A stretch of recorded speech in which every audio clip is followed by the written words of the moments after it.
मुलाखती कदाचित ऐकल्या असतील माझी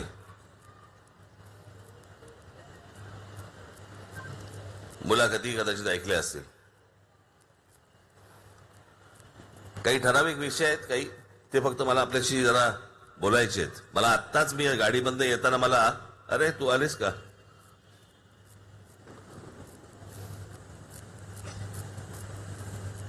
तू खाली काय बसून बघतेस, तू वरती आहे.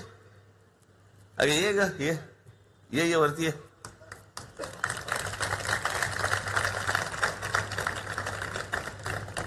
कुठून येणार. हा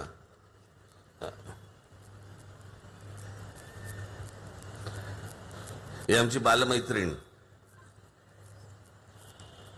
असिलता राजे सावरकर, स्वातंत्र्यवीर सावरकरांची सख्खी नात.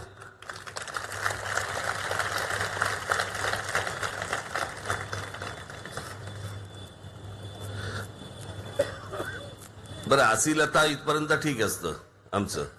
असिलता सावरकर, सावरकरांची नात वगैरे, आम्ही वर भाषण करायची, ती खाली बसणार, कसं नुसतंच होतं.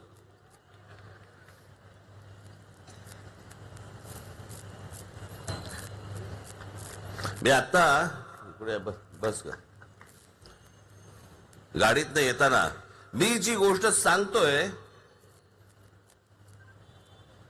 अनेक लोक माझ्यावरती टीका करतायत की मी राज ठाकरे सांगतोय की मशिदींवरचे भोंगे खाली काढले पाहिजेत. काढलेच पाहिजेत, त्याच्यामध्ये काही दुमत असण्याचं काही कारणच नाहीये. माझ्या हातात जर सत्ता आली 48 तासाच्या आत उतरवीन.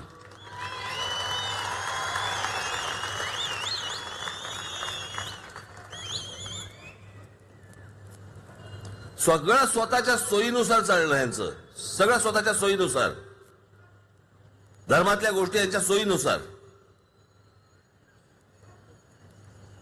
हिजाब का घालायचा तर कुराणमध्ये लिहिलंय. पैशावरून व्याज का नाही घ्यायचं कुराणमध्ये लिहिलंय. मग कुठच्या कुराणाच्या पानावरती लिहिलंय लाऊडस्पीकर लावा म्हणून. बरं, कुराण ज्यावेळेला लिहिलं गेलं तेव्हा लाऊडस्पीकर नावाचा काही जन्मबिंब झाला होता का तेव्हा. सगळं स्वतःच्या सोयीने करायचं आणि दुसऱ्याला त्रास द्यायचा. मला बरं या गोष्टीचं वाटलं. माझ्याकडे आत्ताच बातमी आली, 92 साली जेव्हा दंगली झाल्या होत्या त्यावेळेला एक बाबू खान नावाचा माणूस मुंबईमधल्या बांद्र्यामधल्या बेहरामपाड्यामध्ये राहणारा माणूस मशिदींवरच्या भोंगे काढा याच्यासाठी कोर्टात गेला.